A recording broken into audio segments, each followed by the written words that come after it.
ఒక్కొక్క కాలమునందు ఈశ్వరుడి యొక్క అనుగ్రహం చాలా విశేషంగా ఉన్న కారణం చేత ఒక జీవిత పర్యాంతానికి సరిపడినటువంటి ఉపాసన ఆ రోజు చేసుకోవడానికి సాధ్యమవుతుంది.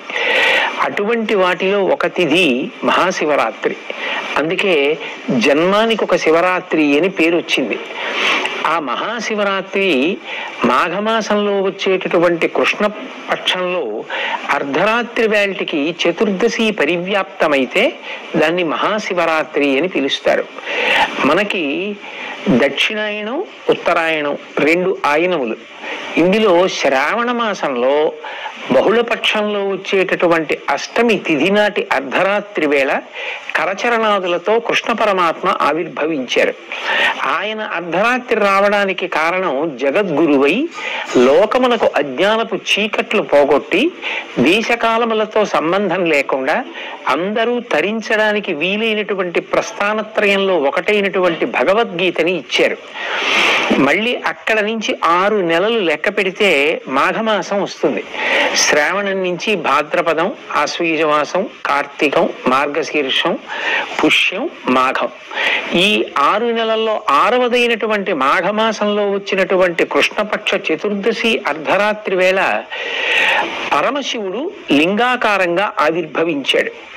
అది ఎంత పెద్ద లింగము అంటే యజుర్వేదం దాని గురించి మాట్లాడింది.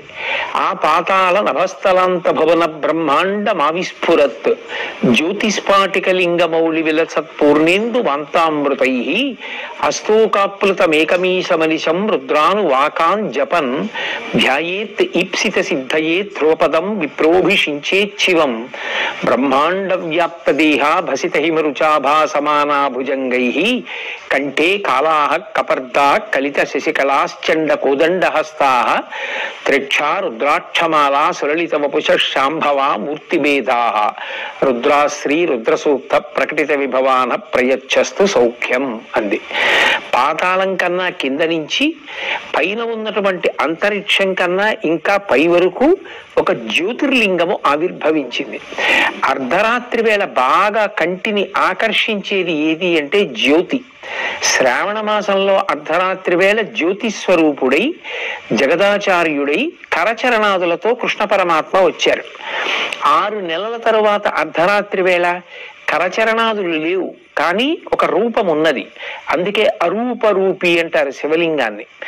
అంత పెద్ద శివలింగం జ్యోతి స్వరూపంతో ఆవిర్భవించింది. అంత పెద్ద జ్యోతి స్వరూపమైనటువంటి జ్యోతిర్లింగం కనుక అది అజ్ఞానపు చీకట్లు పోగొడుతుంది. అటువంటి శివలింగం ఆవిర్భవించినటువంటి రోజు ఏది ఉన్నదో దానినే మహాశివరాత్రి అని పిలుస్తారు. మనకి ఒక్కొక్క తిథిని ఎలా చేసుకోవాలి అన్నదానికి ఋషిప్రోక్తమైనటువంటి కల్పం ఉంటుంది. మహాశివరాత్రి ఉపవాసము జాగరణ రెండిటినీ కూడా చేసేటటువంటి తిథి. అందుకే ఆ రోజు తెల్లవారుజామున అంటే బ్రాహ్మీ ముహూర్తంలో నిద్రలేచి నిత్యకర్మానుష్ఠానం పూర్తి చేసుకొని చక్కగా పరమశివుణ్ణి విశేషమైనటువంటి ఆరాధన చేస్తారు. ఉపవాసం ఉంటారు. ఉపవాసము అన్న మాటకు అర్థం ఏమిటంటే ఎటువంటి సాత్వికమైన పదార్థాన్ని తీసుకుంటే కనురెప్ప పడిపోకుండా నిద్ర రాకుండా మనసు భగవంతుని పాదముల యందు నిలబడుతుందో అటువంటి ఆహారమును పరిమితంగా తీసుకుని శరీరాన్ని భగవంతుని యొక్క ఉపాసన యందు నిలబెట్టుకోవడానికి యోగ్యంగా సిద్ధం చేసుకుంటారు. కంటికి కడుపుకి దగ్గర సంబంధం. కడుపు నిండా తినేసామనుకోండి కనురెప్ప పడిపోతుంది. మనసు బాగా సత్వగుణంతో నిలబడాలి అంటే ఉపవాసము, భగవంతుడికి దగ్గరగా నిలబడాలి అంటే దానికి వీలైనటువంటి మార్గంలో సాత్వికమైనటువంటి ఆహారాన్ని పరిమితంగా తీసుకుంటారు. ఏదో కాసిని పాలు, కొద్దిగా పండు ముక్కలు ఇటువంటివి తీసుకొని సత్వగుణంతో మనసు నిలబెట్టి తద్వారా భగవంతుని యొక్క ఆరాధన చేసి 5 జ్ఞానేంద్రియములను మార్చి మార్చి భగవంతుని యొక్క ఆరాధన యందు ఉపయోగిస్తారు. దాన్ని ఉపవాసము అని పిలుస్తారు. ఏ కారణం చేతనైనా శరీర ఆరోగ్యం అనుమతించకపోతే వైద్యుని సలహా మేరకు ఆహారం తీసుకున్నా వచ్చేటటువంటి ఇబ్బంది ఉండదు. వైద్యుడే శివస్వరూపం, ప్రథమో దైవ్యోభిషకౌ అంటుంది యజుర్వేదం. శివుని యొక్క మొదటి రూపం వైద్యుడు. ఆ వైద్యుడే నువ్వు ఆహారం తిను అన్నాడు అనుకోండి, అప్పుడు తిన్నా వచ్చిన దోషం ఏం లేదు. తినకుండా ఉండగలిగితే సాత్విక ఆహారం తీసుకుని శరీరం నిలబడడానికి కావలసినంత పుచ్చుకోవచ్చు. 5 ఇంద్రియములను మార్చి మార్చి శివారాధన యందు ఉపయోగిస్తారు. కన్ను ఉందనుకోండి, ఆ కంటితో ఒక దేవాలయానికి వెళ్ళి దేవాలయ గోపురం, దేవాలయ ప్రాకారం, నందీశ్వరుడు, పరివార దేవతలు, చండీశ్వరుడు, నటరాజస్వామి, దక్షిణామూర్తి, ఆలయ శిఖరం, ఆలయం గంటలు, వీటన్నింటినీ కూడా చూస్తూ గడిపి శివలింగ దర్శనం చేసి ఆనందం పొందుతారు. అలాగే చెవులతో కొంతసేపు శివ సంబంధమైనటువంటి కీర్తనలు వింటూ, వేదమంత్రాలు వింటూ, పెద్దలు చెప్పేటటువంటి మంచి మాటలు వింటూ గడుపుతారు. శరీరంతో ఏదో భగవంతుడికి కావలసినటువంటి గంధాన్ని తీస్తూ, బిల్వదళాలని సిద్ధం చేస్తూ, పువ్వులు కోసి తీసుకొచ్చి మార్చి మార్చి శరీరాన్ని, ఇంద్రియాల్ని యాంత్రికమైనటువంటి స్థితిని పొందకుండా ఉండడం కోసం, ఉత్సాహం నిలబడడం కోసం భగవత్ సేవలో ఉపయోగిస్తారు. ఉపయోగించి శివాభిషేకం చేస్తారు. మనకి ఈ దేశంలో గొప్ప ఆశీర్వచనం ఏమి అంటే, మీరు చల్లగా ఉండండి అంటారు. మీరు చల్లగా ఉండాలి, మీ ఇల్లు చల్లగా ఉండాలి, మీ అమ్మగారి కడుపు చల్లగా ఉండాలి, మీ అందరూ చల్లగా ఉండాలి. చల్లగా ఉండాలి అన్న మాటకు అర్థం ఏమిటంటే, మనసు ఉద్వేగం పొందవలసిన అవసరం లేకుండా, తాపం లేకుండా, అందరి యొక్క అవసరములు తీరి అందరూ ప్రశాంతంగా ఉండేటటువంటి స్థితి కలగాలి. అలా కలగాలి అంటే మీరందరూ చల్లగా ఉండాలి అని ఆశీర్వచనం చేస్తారు. అందరూ చల్లగా ఉండడం ఎప్పుడు సాధ్యం అవుతుంది? అంతటా వ్యాపించినటువంటి శివలింగము చల్లబడాలి. సహజంగా శివలింగం మీద చంద్రబింబం ఉన్న కారణం చేత ఆ చంద్రుడిలోంచి స్రవించేటటువంటి అమృత ధారల చేత శివలింగం చల్లబడుతూ ఉంటుంది. దానికి సంకేతంగా శివాలయంలో శివలింగం మీద ధారాపాత్ర ఉంచి అందులోంచి సన్నటి ధార ఎప్పుడూ పడేటట్టుగా ఉంచుతారు. మనం కూడా ఆ రోజున పార్థివలింగం చేసి కానీ, శివాలయంలో ఉండేటటువంటి శివలింగాలకి కానీ అభిషేకం చేశామనుకోండి, దాని చేత శివలింగాలు చల్లబడతాయి.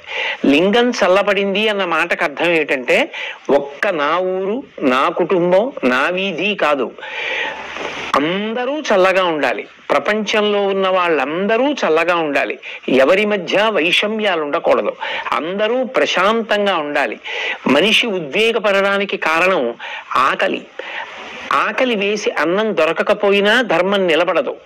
ఆకలితో ఉన్న ప్రజలు ధర్మాన్ని పాటించమంటే ఎలా పాటిస్తారు? నీరు దొరకకపోతే ధర్మం నిలబడదు.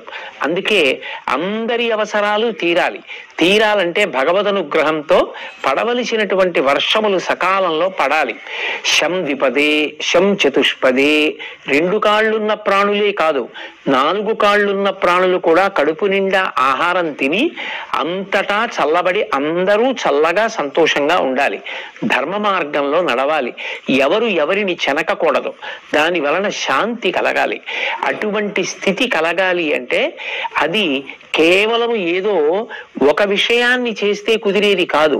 శివలింగాన్ని ఆరాధన చేసి ఆ కాలమునందు శివలింగానికి అభిషేకం చేస్తే ఆ శివలింగం చల్లబడితే లోకమంతా చల్లబడుతుంది. అందరి కోరికలు తీరుతాయి. అందుకే లోకమంతా చల్లగా ఉండడానికి అందరూ తమ వంతుగా చేసేటటువంటి ఆరాధన మహాశివరాత్రి. అటువంటి మహాశివరాత్రి నాడు చక్కగా శివలింగ ఆరాధన చేసి శివానుగ్రహం పొందడము అంటే కొన్ని కోట్ల జన్మలుగా వస్తున్నటువంటి అజ్ఞానపు చీకట్లు విచ్చిపోయి ఈశ్వరానుగ్రహం చేత ఆ జ్ఞానం అనేటటువంటి జ్యోతి లోపల వెలుగుతుంది. ఆ జ్ఞానము కలిగితే ఇక మళ్ళీ పుట్టవలసిన అవసరాన్ని పోగొట్టుకుంటాడు. అందుకే జన్మానికి ఒక్క శివరాత్రి అయినా చెయ్యండి అంటారు. ఒక బిల్వదళంతో అర్చన చేయడం, తుమ్మి పూలతో అర్చన చేయడం, పంచామృతాలతో అభిషేకం చేయడం, అలాగే ఆ కాలమునందు దొరికేటటువంటి పుష్పములను సేకరించి ఈశ్వరార్చన చెయ్యడం, భాగవతులందరూ కూర్చుని చక్కగా భజన చేసుకోవడం, ఇవన్నీ కూడా మహాశివరాత్రి నాడు విధింపబడినటువంటి విశేషాలు.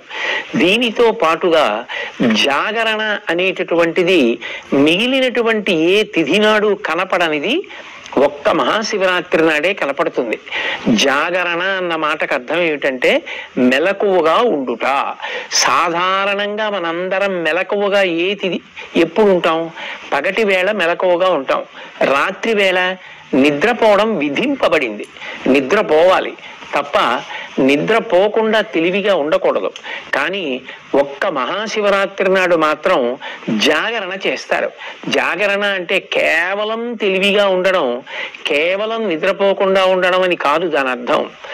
జాగరణ చేస్తున్నాడు అన్న మాటకు అర్థం ఏమిటంటే ఆ రోజున మెలకువగా ఉన్నాడు అంటే తనని తాను పరిశీలిస్తున్నాడు, జాగ్రత్త పడుతున్నాడు. ఎందుకు మెలకువగా ఉన్నాడు అంటే ఏదైనా తనని పట్టుకోకూడనిది వచ్చి పట్టుకుంటుందేమో అని జాగ్రత్త పడుతున్నాడు. ఎక్కడి నుంచి వచ్చి పట్టుకుంటుంది? ఏదో బయట నుంచి వచ్చి పట్టుకునేది కాదు. కొన్ని కోట్ల జన్మల నుంచి మళ్ళీ పుట్టి మళ్ళీ చచ్చి మళ్ళీ పుట్టి మళ్ళీ చచ్చి జనన మరణ చక్రమనందు తిరగడానికి కారణం అరిషడ్వర్గములకు వశం కావడం. కామక్రోధ లోభ మద మోహ మాత్సర్యములనేటటువంటి 6 శత్రువులు ఎక్కడో ఉండరు. కామక్రోధశ్చ లోభశ్చ దేహే తిష్టంతి తస్కరాహ జ్ఞానరత్నాపహారాయ తస్మాత్ జాగ్రత్త జాగ్రత్త అంటారు. ఎప్పుడూ జాగ్రత్తగా ఉండు. అవి ఎప్పుడు పైకి లేస్తాయో తెలీదు. కామము, క్రోధము, లోభము, మదము, మోహము, మాత్సర్యము అనబడేటటువంటి 6 శత్రువులు కొంచెం ధ్యానం చేసి కొంచెం భక్తిగా ఉందామని ప్రయత్నం చేసేటప్పటికీ లోపల నుంచి ఆ శత్రువు పైకొచ్చి ఆ ఉపాసనని ధ్వంసం చేసి మనిషిలో రాక్షసత్వం కలిగేటట్టు చేస్తాడు. ఒక రాత్రంతా జాగరణ చేయడము అన్న మాటకు అర్థం ఏమిటంటే ఇటువంటివి తన దరికి చేరకుండా ఉండడానికి జాగ్రత్త పడడాన్ని అభ్యాసం చేస్తాడు. వీటన్నిటికీ విరుగుడేమిటి అంటే అవి మనని పట్టుకున్నాయి, మనం దాన్ని పట్టుకోలేదు. కామం నన్ను పట్టుకుంది, కామాన్ని నేను పట్టుకోలేదు. కోపం నన్ను పట్టుకుంటుంది, కోపాన్ని నేను పట్టుకోలేదు. లోభం నన్ను పట్టుకుంది, నేను లోభాన్ని పట్టుకోలేదు. అవి నన్ను వదిలిపెట్టాలంటే దానికి పరిష్కారం ఏమిటంటే ఏది చూస్తే దానికి చికాకు కలుగుతుందో అది కనపడితే అది వదిలేస్తుంది. ఉదాహరణకి జలగ పట్టుకుంది అనుకోండి, నిత్తురు తాగేస్తూ ఉంటుంది. మీరు జలగ పట్టుకుందని దాన్ని వదిలించుకుందామని పట్టుకుని లాగారనుకోండి, సాగుతుంది తప్ప వదలదు. అందుకే వీడు జలగలా సాగుతున్నాడు రా అంటారు. అప్పుడు ఏం చేస్తారు? జలగ ఎక్కడ పట్టుకుందో అక్కడ ముగ్గు తీసుకొచ్చి వేస్తారు. జలగ నోటి దగ్గర ముగ్గు వేస్తే దానికి ఆ ముగ్గు అంటే పరమ అసహ్యం, వెంటనే వదిలిపెట్టి కింద పడిపోతుంది. ముగ్గు తగిలితే జలగ వదిలిపెట్టేసినట్టు భగవత్ సంబంధమైన విషయములు ఏవి లోపలికి వెడుతున్నా ఇవి పైకి లేవవు. అగ్ని పైకి లేస్తోంది అనుకోండి, దీప్తమగ్ని వివాంభస అంటారు. నీరు పోసారనుకోండి అగ్ని చల్లారిపోతుంది. నెయ్యి పోస్తే అగ్ని పైకి లేస్తుంది. కోరికలు తీర్చుకున్న కొద్దీ కోరికలు విజృంభిస్తాయి. నాకు కోపం ఎక్కువ అండి అని అదేదో గొప్ప అనుకుంటే కోపం ఎక్కువే అవుతుంది. వాటిని పరిశీలించుకోవాలంటే అవి దేన్ని పోస్తే అణిగిపోతాయో పరిశీలించాలి. ఆ పరిశీలించేటటువంటి రాత్రి ఏది ఉందో, ఏనాడు నువ్వు మెలకువగా ఉండి ఏవి నిన్ను అజ్ఞానపు చీకటిలోకి నెట్టేస్తున్నాయో వాటిని పరిశీలించేటటువంటి రాత్రికి జాగరణమని పేరు. ఆయన జ్ఞానజ్యోతి ఆవిర్భవించినటువంటి పరమ పవిత్రమైన తిథి. ఆ రోజున మనం పరిశీలించడం మొదలు పెడితే మనకి శివానుగ్రహం కలుగుతుంది. ఆయన వచ్చింది అందుకు. నేను నిన్ను శివుణ్ణి చేస్తాను, నీకు వీటిని గెలవడానికి మార్గాలు నీకే తట్టేటట్టుగా చేస్తానంటాడు. ఒకడు అప్పటి వరకు కోపం గొప్ప అనుకున్నాడు. ఒకరోజు జాగరణ చేసి బాగా ఆలోచించాడు అనుకోండి, తెలుస్తుంది కోపం వల్ల ఏమి సాధిస్తాను. ఒకవేళ నేను బలవంతుడనై కోపము చేత అవతలవాణ్ణి శాసించినా అది తాత్కాలికం, వాడు మళ్ళీ ఎప్పుడో అప్పుడు తిరగబడతాడు. కానీ ప్రేమ చేత జయించింది శాశ్వతం. అందుకే కోపం కన్నా ప్రేమ గొప్పది అని తెలుసుకున్నాడు. కోపము నన్ను పాడు చేస్తోంది. నేను కోపంతో ఎవరినైనా ఏమైనా అంటే వారు దాన్ని తీసుకోకపోతే అది వారినేం చేయదు. కానీ కోపంతో దుర్భాషలాడి నేను పాపం మూట కట్టుకుంటున్నాను. అందుకే కోపము శత్రువు, దీన్ని నేను దగ్గరికి రానివ్వకూడదు. ఇది పైకి లేస్తుంటే నేనేం చెయ్యాలి? అది లేవకుండా నీళ్లు పొయ్యాలి. ఏమిటా నీళ్లు? ఈశ్వర చింతనము. నేను వెంటనే ఓ గదిలోకి వెళ్ళి కూర్చుని భగవంతుడి గురించి ఆలోచించడం మొదలుపెట్టాను అనుకోండి, ఆయన లోకం కోసం హాలాహలాన్ని భక్షించి అందరూ దేన్ని నిరసిస్తారో దాన్ని తీసుకెళ్లి నెత్తి మీద పెట్టుకున్నాడు. చంద్రుడు తప్పు చేశాడని లోకం అంతా విమర్శించింది, ఆ చంద్రుడిని తెచ్చి నెత్తి మీద పెట్టుకున్నాడు. హాలాహలం బయటికెడితే పాడు చేస్తుందని కంఠంలో పెట్టుకున్నాడు. మనం కూడా భగవంతుణ్ణి చూసి మంచిని నేర్చుకోవాలి. ఓ నేను కూడా శివుళ్ళ బతకాలి. ఏది లోకాన్ని పాడు చేస్తుందో అది మాట్లాడకూడదు, కంఠంలో దాచుకోవాలి. ఎంత తప్పు చేసిన వాడైనా మారతాను అని వచ్చినప్పుడు నెత్తి మీద పెట్టుకోవాలి తప్ప ఎప్పుడో తప్పు చేశావని దూరం పెడితే మారే అవకాశం ఎలా కలుగుతుంది? శివారాధన చేస్తాడు అన్న మాటకు అర్థం ఏమిటంటే శివుళ్ళ బ్రతకడం అలవాటు అవుతుంది. జాగరణ చేశాడు అన్న మాటకు అర్థం ఏంటంటే చీకటి పడిందని పడుకున్నాడు తలుపులేసుకొని. ఆ రోజు పడుకోలేదు, మెలకువగా ఉన్నాడు. ఆ చీకటిని గెలవడానికి కారణాలు వెతికాడు. నన్ను అజ్ఞానపు చీకటిలోకి తోసేస్తున్న అరిషడ్వర్గములను నేను ఎలా గెలవాలి? బాగా భగవంతుని యందు మనసు పెట్టాడు, ధ్యానం చేశాడు, మంచి గ్రంథపఠనం చేశాడు, శివారాధన చేశాడు, అర్ధరాత్రి కూడా అభిషేకం చేశాడు, పెద్దల మాటలు విన్నాడు, కీర్తనలు విన్నాడు, ఆలోచించాడు, పూజ చేశాడు. మనసుని మార్చి మార్చి ఇంద్రియములతో కలిపి భగవంతుని యొక్క పాదముల దగ్గర పెట్టగా అరిషడ్వర్గములను గెలవడానికి కావలసినటువంటి మార్గములు ఇక్కడే ప్రచోదనమవుతాయి. ఇప్పుడు ఆ అరిషడ్వర్గములను గెలవడం చేతనైంది. ఆయన ఎవరవుతాడు? పశువు పశుపతి అయిపోయాడు. ఎందుకని? అప్పటి వరకు పట్టుకున్న కర్మపాశములు తెగిపోయి భగవంతుని యందు ఐక్యమయ్యాడు. చిరంజీవన్నేవ క్షపిత పశుపాశం వ్యతికర పరానందాభిక్యం రసయతి రసం తద్భజనవాన్ అంటారు శంకర భగవత్పాదుల సౌందర్యలహరిలో. ఆ భగవంతుని యొక్క అనుగ్రహం కలిగితే కర్మపాశములు తెగిపోతే పశుత్వం పోయి పశువు పశుపతి యందు ఐక్యమయ్యాడు. అలా ఉపాసన చేయడానికి యోగ్యమైన రోజు. ఎందుకని? ఆయనే జ్ఞానజ్యోతిగా ఆవిర్భవించాడు. యావత్ బ్రహ్మాండం నిండిపోయేటటువంటి జ్యోతిర్లింగంగా వచ్చాడు. ఈ రోజున ఎవరు నన్ను ఉపాసన చేస్తారో, ఎవరు జాగరణ చేస్తారో వాళ్ళని నేను అనుగ్రహిస్తానన్నాడు. 84 లక్షల జీవరాశులలో దేశకాలములను తెలుసుకొని ఆ తిథి యొక్క గొప్పతనాన్ని తెలుసుకొని ఉపాసన చెయ్యగలిగినటువంటి శక్తి ఎవరికి ఉంటుంది? ఒక్క మనుష్య ప్రాణికే ఉంటుంది. అందుకే జంతువునాం నరజన్మ దుర్లభం. అటువంటి నరజన్మ ఎత్తిన తరువాత మరి మహాశివరాత్రి లాంటి పర్వదినాన్ని విడిచిపెట్టేసుకుంటే దాని వలన ఎంత ఉపాసన కోల్పోయాం. ఒక జన్మంతా చెయ్యవలసిన సాధన ఒక్క శివరాత్రి నాడు చేస్తే చాలు. అది కాలమునందు కలిసి వచ్చేటటువంటి సమయం.